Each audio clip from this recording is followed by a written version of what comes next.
لا الہ الا اللہ وَمَن يَرْغَبُ عَن مِّلَّةِ إِبْرَاهِيمَ إِلَّا مَن سَفِهَ نَفْسَهُ، اور ایسا شخص کون سا ہوگا جو ابراہیم کے طریقے سے منہ موڑے۔ یہ رغبت کا لفظ عربی زبان میں دونوں طرف جاتا ہے، رغبہ الہ کسی شے کی طرف رغبت ہونا، محبت ہونا، میلان ہونا، اور رغبہ عن کسی شے سے متنفر ہونا، کسی شے سے ابا کرنا، اس کو چھوڑ دینا۔ وَمَن يَرْغَبُ عَن مِّلَّةِ إِبْرَاهِيمَ إِلَّا مَن سَفِهَ نَفْسَهُ، سوائے اس کے جس نے اپنے آپ کو حماقت ہی میں مبتلا کرنے کا فیصلہ کر لیا ہو۔ اور کون ہوگا جو ابراہیم کے طریقے سے منہ موڑے۔ وَلَقَدِ اصْطَفَيْنَاهُ فِي الدُّنْيَا، اور ہم نے تو اسے دنیا میں بھی پسند کر لیا تھا، چن لیا تھا۔ وَإِنَّهُ فِي الْآخِرَةِ لَمِنَ الصَّالِحِينَ، اور یقیناً آخرت میں بھی وہ ہمارے صالح بندوں میں سے ہوں گے۔ اذ قال له ربه اسلم قال اسلمت لرب العالمین، جب کہا اس سے اس کے پروردگار نے کہ مانو میرا حکم، اس نے کہا پروردگار قبول ہے تیرا حکم، یہاں تک کہ ذبح کرو بیٹے کو، حاضر۔ یہ آخری امتحان تھا، آخری 100 برس کی عمر میں، 87 برس کی عمر میں دعائیں مانگ مانگ کر بیٹا لیا تھا اسماعیل۔ حضرت سارہ کے ہاں کوئی اولاد نہیں ہوئی تھی، اب وہ 13 برس کا تھا، بازو بن گیا تھا، اور اس وقت ذبح کرنے کا حکم آیا۔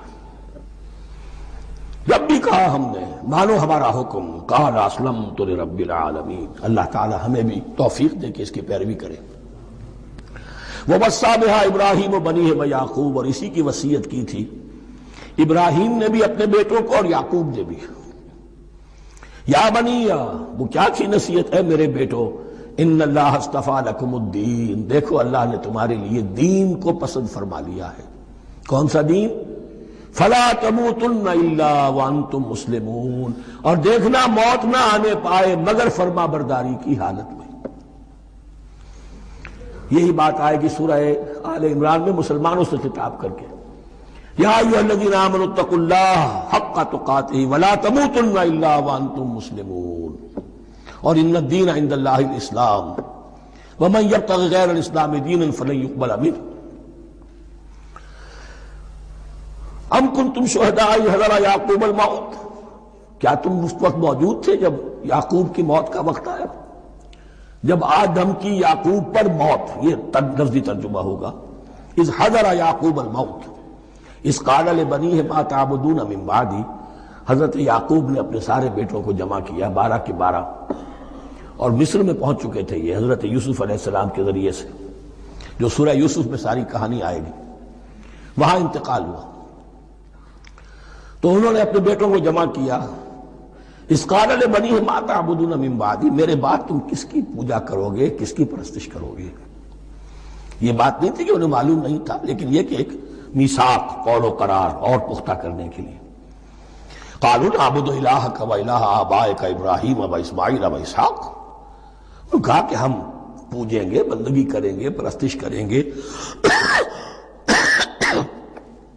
آپ کے معبود کی اور آپ کے آبا ابراہیم، اسماعیل اور اسحاق کے معبود کی، اور یہ کوئی مختلف معبود نہیں ہے، الہ واحد، وہ تو ایک ہی الہ ہے۔ وَنَحْنُ لَهُ مُسْلِمُونَ، ہم اس کے لیے اس کے سامنے سر جھکاتے ہیں، اسی کی فرما برداری کا اقرار کرتے ہیں۔ تِلْكَ أُمَّةٌ قَدْ خَلَتْ، یہ آیت 2 مرتبہ آئے گی اسی رکوع میں۔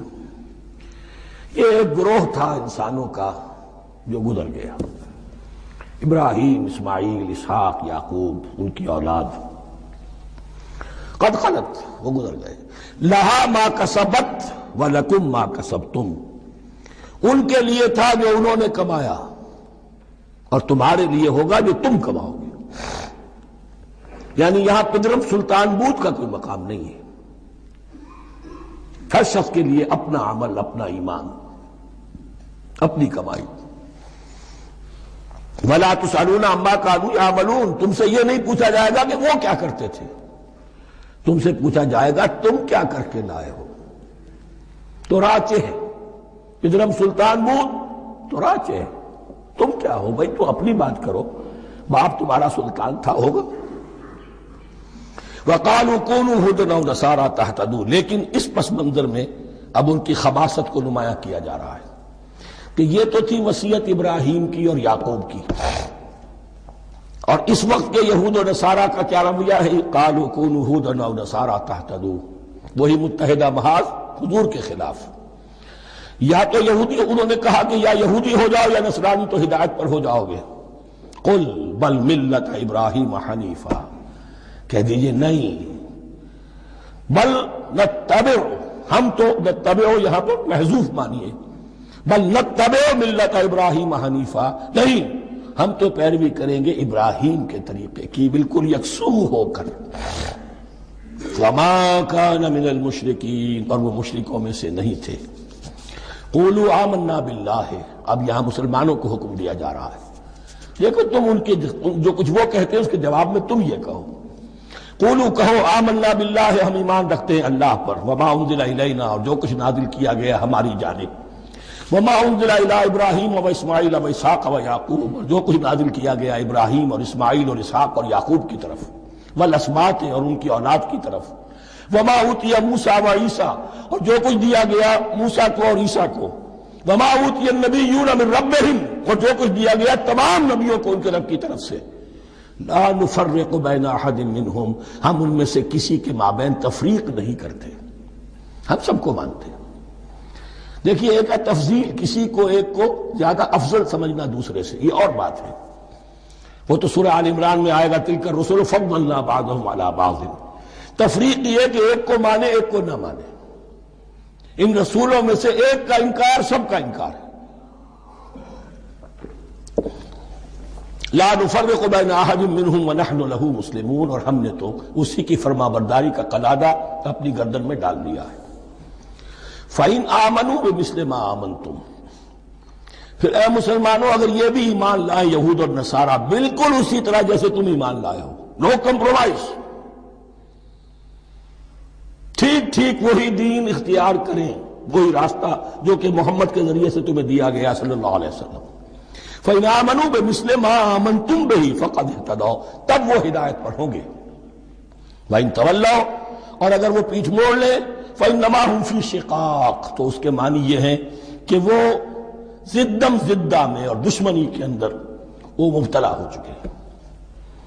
فَسَيَكْفِيكَهُمُ اللَّهُ، تو اے نبی آپ کے لیے ان کے مقابلے میں اللہ کافی رہے گا، آپ فکر نہ کریں، آپ کسی کمپرومائز کی دعوت کی طرف توجہ ہی نہ دیں، کچھ دو کا معاملہ سوچیں بھی نہ، ان کی مخالفتوں سے آپ مرعوب نہ ہوں، ان کی دھمکیوں کا کوئی اثر نہ دیں۔ فَسَيَكْفِيكَهُمُ اللَّهُ، اللہ کافی رہے گا آپ کے لیے ان سب کے مقابلے میں۔ وَهُوَ السَّمِيعُ الْعَلِيمُ، اور یقیناً وہ سب کو سننے والا اور جاننے والا ہے۔ ایسا نہیں ہے کہ اسے معلوم نہ ہو کہ آپ اس وقت کن حالات میں ہیں، کیسی مشکلات میں ہیں، کس طرح کی نازک صورتحال دن بدن جو ہے شکل بدل رہی ہے، لیکن آپ قائم رہیں۔ یہ ہے جگہ جہاں پر خون پڑا ہوا ہے، اس نسخے میں جو حضرت عثمان تلاوت فرما رہے تھے، اور اس وقت باغیوں نے انہیں شہید کیا ہے۔ ان کی زوجہ محترمہ نائلہ، انہوں نے بچانا چاہا ہے تو ان کی انگلیاں کٹ گئیں، اور خون جو ہے وہ فَسَيَكْفِيكَهُمُ اللَّهُ، ان الفاظ پر وہ خون پڑا ہے، وہ دباب بھی موجود ہے۔ وَهُوَ السَّمِيعُ الْعَلِيمُ، اور وہ سب کچھ سننے والا اور جاننے والا ہے۔ صبغۃ اللہ، کیا معنی؟ یہاں پر بھی ایک آپ کو محذوف ماننا ہوگا، اخترنا صبغۃ اللہ، ہم نے تو اختیار کر لیا ہے اللہ کے رنگ کو۔ وَمَنْ أَحْسَنُ مِنَ اللَّهِ صِبْغَةً وَنَحْنُ لَهُ عَابِدُونَ، اور اللہ سے بہتر رنگ کس کا ہوگا، اور ہم تو بس اسی کی بندگی، اسی کی پرستش کرنے والے ہیں۔ قُلْ أَتُحَاجُّونَنَا فِي اللَّهِ وَهُوَ رَبُّنَا وَرَبُّكُمْ، اے نبی ان سے کہیے کہ کیا تم ہم سے محاجہ کر رہے ہو، حجت بازی کر رہے ہو، جھگڑ رہے ہو، دلیل بازی کر رہے ہو اللہ کے بارے میں؟ وَهُوَ رَبُّنَا وَرَبُّكُمْ، وہ تو ہمارا رب بھی ہے تمہارا رب بھی ہے، رب تو ایک ہے، رب بھی ایک، اس کا دین بھی ایک، ہاں شریعتوں میں فرق ہوا ہے۔ قُلْ أَتُحَاجُّونَنَا فِي اللَّهِ وَهُوَ رَبُّنَا وَرَبُّكُمْ وَلَنَا أَعْمَالُنَا وَلَكُمْ أَعْمَالُكُمْ، رب تو ہمارا بھی وہ تمہارا بھی وہ، البتہ ہمارے لیے ہوں گے ہمارے عمل، تمہارے لیے ہوں گے تمہارے عمل۔ وَنَحْنُ لَهُ مُخْلِصُونَ، اور ہم تو اس کے لیے اپنے آپ کو خالص کر لینے والے ہیں۔ یہ ذرا 3 الفاظ یہاں پہ نوٹ کر لیجئے، یہ میرے اور آپ کے لیے لمحہ فکریہ ہیں۔ نحن لہ مسلمون، 136ویں آیت اس پر ختم ہوئی۔ ہم اس کے سامنے سر تسلیم خم کرتے ہیں، ان میں سے تو ہم بھی شامل ہیں۔ نحن لہ عابدون، آیت نمبر 138، ہم اس کی بندگی کرنے والے ہیں، اسی کی بندگی کرنے والے ہیں۔ تو صرف اسلام نہیں، عبادت اور ٹوٹل عبادت، ٹوٹل بندگی، پوری زندگی میں اس کے ہر حکم کی پیروی اور اطاعت۔ اس سے آگے بات آئی وَنَحْنُ لَهُ مُخْلِصُونَ، یہ عبادت اخلاص کے ساتھ نہیں ہے تو منافقت ہے۔ اس عبادت سے کوئی دنیا کی منفعت پیش نظر نہ ہو، سوداگری نہیں، یہ عبادت خدا کی ہے۔ دنیا بنانا، دنیا کمانا، دین کو ذریعہ بنانا، اس سے بڑی اور اس سے گری ہوئی کوئی حرکت نہیں۔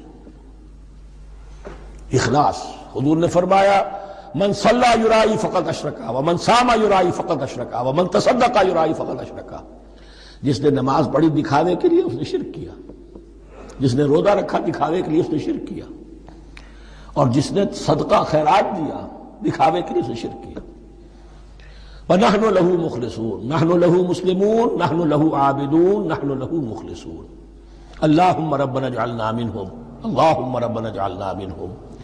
ام تقولون ان ابراہیم واسماعیل واسحاق ویعقوب والاسباط كانوا هودا او نصارا، کیا تمہارا کہنا یہ ہے کہ ابراہیم اور اسماعیل اور اسحاق اور یعقوب اور ان کی اولاد یہودی تھے یا نصرانی تھے؟ تم جو کہتے ہو کہ یا یہودی ہو جاؤ یا نصرانی تب ہدایت پاؤ گے، تو ابراہیم یہودی تھے یا نصرانی؟ اور اسحاق اور یعقوب اور یوسف اور موسیٰ اور عیسیٰ یہ کون تھے؟ یہی بات آج مسلمانوں کو سوچنی چاہیے۔ محمد الرسول اللہ اور ان کے اصحاب دیوبندی تھے یا بریلوی تھے یا اہل حدیث تھے یا شیعہ تھے یا سنی تھے؟ ان تقسیموں سے اوپر ہونے کی ضرورت ہے۔ اللہ کے ساتھ اخلاص کا تقاضا یہ ہے، ٹھیک ہے ایک فقہی مسلک کے اعتبار سے ایک شخص کسی مسلک کی پیروی کر رہا ہے، لیکن اپنے آپ کو اس سے آئیڈینٹیفائی کرانا اور اس مسلک کو مقدم رکھنا دین پر، اور اس مسلک ہی کے لیے محنت اور مشقت اور بھاگ دوڑ تبلیغ ہو رہی ہے اسی کی، یہ چیز بالکل اس اصل حقیقت کے خلاف ہے کہ جو اللہ کے دین نے ہمیں سکھائی ہے۔ ام تقولون ان ابراہیم واسماعیل واسحاق ویعقوب والاسباط كانوا هودا او نصارا قل انتم اعلم ام اللہ، کہیے ان سے کہ تم زیادہ جانتے ہو یا اللہ زیادہ جانتا ہے۔ ومن اظلم ممن كتم شہادۃ عنده من اللہ، کان کھول کر سن لو، اس سے بڑھ کر ظالم کون ہوگا جس نے اللہ کی ایک گواہی جو اس کے پاس تھی اسے چھپا لیا۔ تمہارے پاس گواہیاں ہیں، علماء یہود جانتے تھے یہ اللہ کے رسول ہیں جن کے ہم منتظر تھے، اس گواہی کو چھپائے بیٹھے۔ ومن اظلم ممن كتم شہادۃ عنده من اللہ وما اللہ بغافل عما تعملون، اور اللہ ہرگز غافل نہیں ہے کہ اس سے جو تم کر رہے ہو۔ تلک امۃ قد خلت، یہ گروہ مقدس جماعت تھی یہ جس کے یہ گلے سرسبت تھے، یہ گزر گئے۔ لہا ما کسبت ولکم ما کسبتم، جو کمائی انہوں نے کی، جو عمل انہوں نے کمائے وہ ان کے لیے، تمہارے لیے نہیں۔ تمہارے لیے وہ ہوگا جو تم کماؤ گے۔ ولا تسألون عما كانوا يعملون، اور تم سے ان کے عمل کے بارے میں نہیں پوچھا جائے گا کہ انہوں نے کیا کیا، تم سے سوال یہ ہوگا کہ تم نے کیا کیا۔ لا